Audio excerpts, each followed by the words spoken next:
The 911 call came in at 7:48 a.m. on a cold Saturday morning in January 2019. My sister's car is in the driveway, but she's not home. Her purse is still here. Something's wrong. She never leaves without her phone. I'm really worried about her. That frantic call would launch one of the most perplexing missing persons investigations in recent memory. A woman vanishes without a trace from her own home, leaving behind her wallet, identification, and vehicle. No signs of struggle, no weaknesses, no explanations. What happened to Sandra Mitchell in the early morning hours of January 19th, 2019? Was she taken against her will? Did she orchestrate her own disappearance? Or does the truth lie somewhere in the shadow between these possibilities? I've spent months researching this case, speaking with investigators, family members, and experts. What emerged is a story filled with contradictions, mysterious digital footprints, and questions that continue to haunt those who knew her. This is the story of a woman who seemingly had everything to live for, until she suddenly disappeared. Sandra Mitchell was 34 years old when she disappeared. She worked as a pharmaceutical sales representative for Meridian Healthcare, a position she'd held for nearly 7 years. According to those who knew her, Sandra was methodical, organized, and ambitious. She'd recently received a promotion and was known for her attention to detail. Sandra's colleagues described her as friendly, but somewhat private. She maintained close relationships with a small circle of friends and was particularly close to her younger sister, Jennifer, who lived about 20 minutes away. Sandra was always the responsible one, Jennifer told me during our interview. She was the person everyone counted on. She wouldn't just leave without telling anyone. That wasn't her. Following her divorce from Mark 3 years earlier, Sandra lived alone in a modest 2-bedroom home in the quiet Oakwood subdivision. The divorce had been amicable according to court records, and Sandra seemed to have moved forward with her life. January 17th, 2019 began as an ordinary day for Sandra Mitchell. She had breakfast with her colleague Rebecca Torres at the Corner Cafe around 8:30 a.m. Rebecca later told investigators that Sandra seemed normal, even upbeat. They discussed an upcoming sales presentation and office politics. Sandra's phone records show regular activity throughout the day, calls to doctors' offices, text messages to colleagues, and a brief call with her sister around noon. Her digital calendar indicated appointments at 3 medical offices that afternoon. The last confirmed sighting of Sandra came from security footage at Martin's grocery store at 6:42 p.m. She purchased a bottle of wine, a pre-made salad, and a magazine. The cashier remembered nothing unusual about the interaction. At 8:17 p.m., Sandra sent her final text message to her sister. Just getting home. Call you tomorrow about weekend plans. That was the last anyone heard from Sandra Mitchell. When Jennifer couldn't reach her sister the following day, she wasn't immediately concerned. Sandra sometimes went for morning runs without her phone, but as calls went unanswered and the hours passed, Jennifer's worry grew. By Saturday morning, after nearly 24 hours without contact, Jennifer drove to Sandra's house. What she found only deepened the mystery. Sandra's gray Honda Accord was parked in the driveway. The front door was locked. Using her spare key, Jennifer entered the home. Inside, nothing appeared obviously disturbed. Sandra's purse sat on the kitchen counter, containing her wallet with credit cards and ID still inside. Her laptop was on the coffee table. Only her cell phone was missing. On the living room end table, a half-empty glass of red wine suggested Sandra had been relaxing at home. The bed appeared slept in, and a damp towel hung in the bathroom indicated she had showered. But Sandra herself was nowhere to be found. When police arrived at 8:15 a.m., they initially approached the situation as a routine missing persons case. Adults go missing temporarily all the time, often returning within 24 hours. But several details caught their attention. Sandra's home security system had been deactivated. Unusual, according to Jennifer, who insisted her security-conscious sister always set the alarm before bed. There was no sign of forced entry. Nothing appeared stolen. Detective Robert Hayes, the lead investigator assigned to the case, noted in his report that something felt off from the beginning. The scene presented contradictory information, he explained during our interview. On one hand, it looked like MS. Mitchell had simply stepped out. On the other hand, leaving without her purse, ID, and vehicle made no sense. As officers processed the scene, they began to wonder, What exactly were they looking at? A voluntary disappearance? An abduction? Or something else entirely? What would you focus on if you were investigating this scene? The contradictions were just beginning to emerge, but the digital trail Sandra left behind would soon take this investigation in an unexpected direction. What investigators discovered on Sandra's laptop would completely change the direction of the investigation and raise disturbing questions about her final hours at home. When digital forensics experts examined Sandra's laptop, they found a series of troubling searches from the night of her disappearance. How to disappear completely, countries with no extradition treaty with U.S., creating new identity papers, best places to vanish without a trace.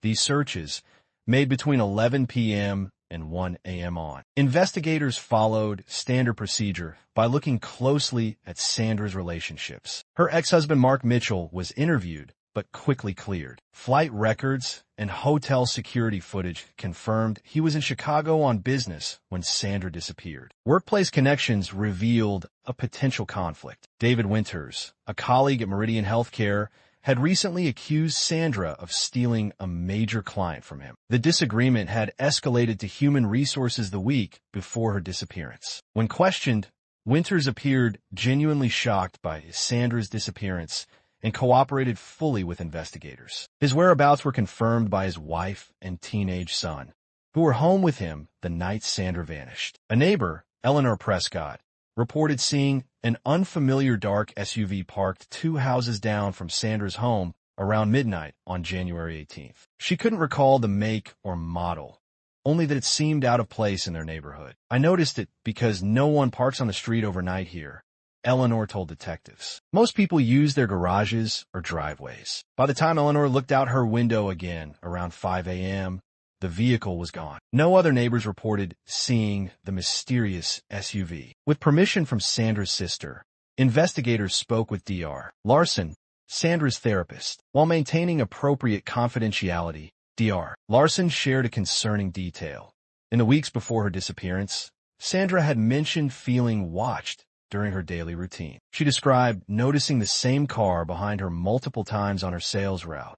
Dr. Larson recalled, she wasn't prone to paranoia, but she felt uncomfortable enough to mention it during 2 separate sessions. Sandra hadn't identified any specific threats or filed police reports about these concerns. Larson had encouraged her to document any future incidents, but it's unclear if Sandra ever did. James Carter, a man Sandra had dated for approximately 4 months, had ended their relationship 3 weeks before her disappearance. Carter worked in pharmaceutical sales for a competing company. According to friends, the breakup had been Sandra's decision, and while James was initially upset, the split appeared mutual upon further discussion. "I cared about Sandra," James told detectives. "Things just weren't working out. We wanted different things." His alibi for the night of January 18th checked out.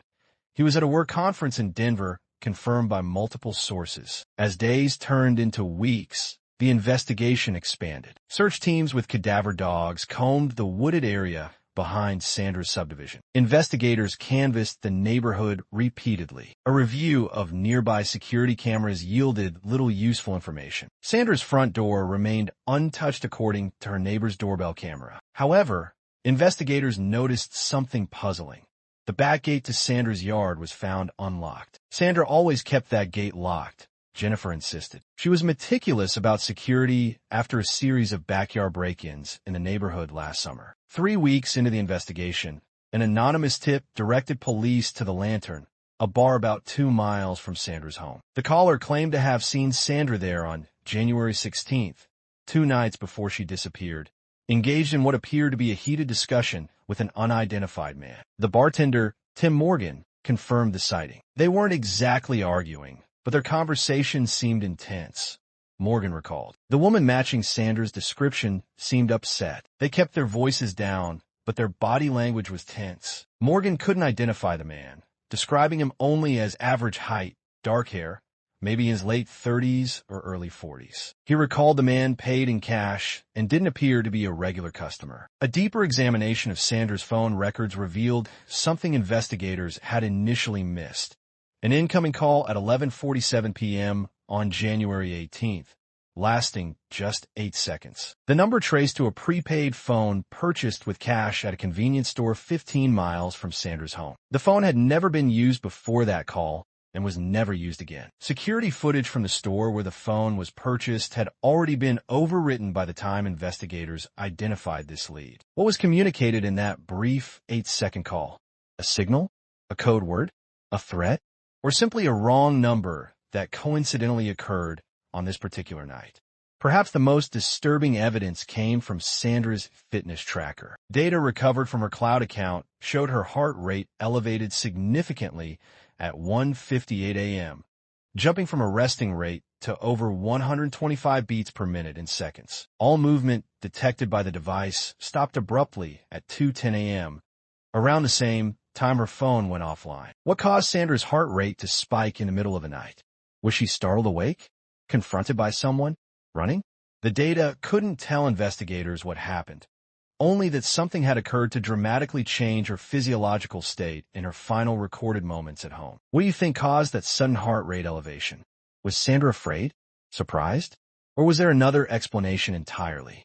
6 weeks after Sandra vanished, a discovery in a neighboring county would turn this missing persons case into something far more concerning and introduce a new, unexpected element to the investigation. On March 2nd, 2019, a hiker in Riverside State Park, approximately 40 miles from Sandra's home, discovered a laptop partially buried under leaves just off a hiking trail. The serial number confirmed it was Sandra's company computer, which hadn't been in her home when she disappeared. The discovery raised immediate questions. Had Sandra taken the laptop with her when she left home? Had someone else moved it to the park? And why would it be deliberately hidden rather than destroyed?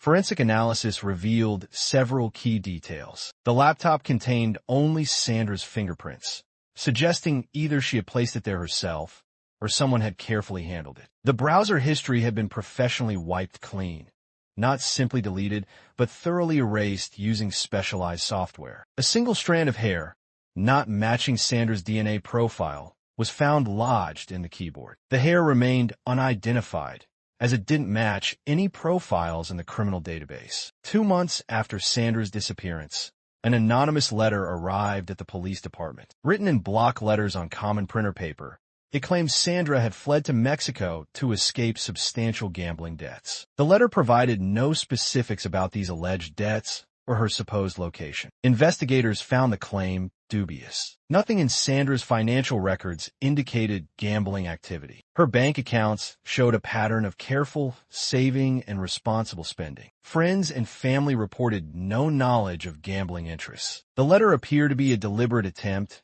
to misdirect the investigation. Handwriting analysis and forensic examination of the letter yielded no useful evidence. The paper and envelope were common brands available at any office supply store. No fingerprints or DNA were recovered. As the investigation continued, 3 primary theories emerged about Sandra Mitchell's disappearance. The first theory suggested Sandra voluntarily disappeared. Supporting this were the internet searches on her computer and the missing company laptop later found in the state park. Some investigators believed Sandra might have planned her disappearance for unknown personal reasons, deliberately leaving behind her identification and vehicle to delay discovery while she established a new identity elsewhere. Working against this theory was the absence of financial preparation typically seen in planned disappearances. Sandra hadn't withdrawn cash, transferred funds, or made any detectable arrangements for life elsewhere. Her passport remained at home. Most significantly,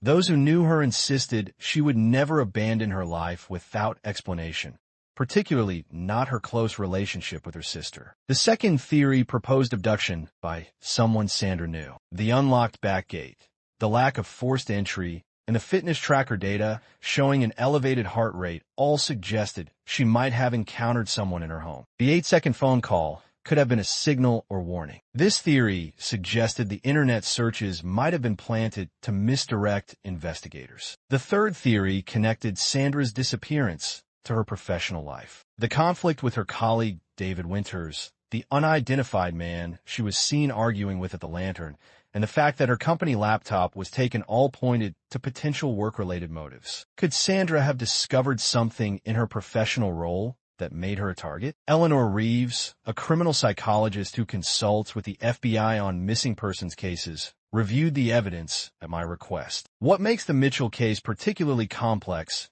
is the contradictory evidence. Dr. Reeves explained, the preparation suggested by the internet searches points to a voluntary departure, but the physical evidence, particularly the fitness tracker data, suggests a more concerning scenario. When asked which theory she found most plausible, Dr. Reeves hesitated. Based on victimology and the evidence available, I would be most concerned about the second scenario, that Sandra encountered someone she knew that night. The statistics on women who disappear under these circumstances are not encouraging. However, without a body or clear evidence of violence, we must remain open to all possibilities. During my conversation with Jennifer, Sandra's sister mentioned something that hadn't received much attention in the investigation: a missing necklace. Sandra had worn a small gold pendant containing a pressed forget-me-not flower, a gift from their grandmother. She never took it off, Jennifer told me. Even during her divorce, when she removed her wedding ring, she kept wearing that necklace. It wasn't in her jewelry box or anywhere in the house. Was this simply an overlooked detail? Or could the missing necklace represent something more significant about the circumstances of Sandra's disappearance? Today, more than 3 years after Sandra Mitchell vanished, her case remains officially open. Investigators continue to follow up on occasional tips, though leads have diminished over time. Sandra's home was eventually sold, with proceeds held in trust. Her personal belongings remain in storage at Jennifer's insistence, preserved in case Sandra someday returns. Jennifer established the Sandra Mitchell Foundation for Missing Adults, advocating for continued attention to cases like her sister's. She maintains a website dedicated to finding Sandra and regularly distributes updated flyers throughout the region. The $50,000 reward for information leading to Sandra's whereabouts remains unclaimed. Every year, thousands of adults go missing in the United States. Some choose to disappear. Others meet with unfortunate accidents, and some become victims of violence. What happened to Sandra Mitchell remains unknown. Her case represents one of the most puzzling disappearances in recent memory. A woman who vanished from her own home, leaving contradictory clues and unanswered questions. If you have any information about Sandra Mitchell's disappearance, please contact the authorities near you. Even the smallest detail could help solve this mystery and bring closure to those who continue to search for her. Which aspect of this case do you find most troubling? The internet searches? The fitness tracker data? The mysterious SUV? Share your thoughts and theories in the comments below. Next week, we'll examine another perplexing case: the unexplained events at Lakeside Cabin 217, where 5 friends experienced something that would change their lives forever. If you want to hear more crime mysteries, subscribe to my channel.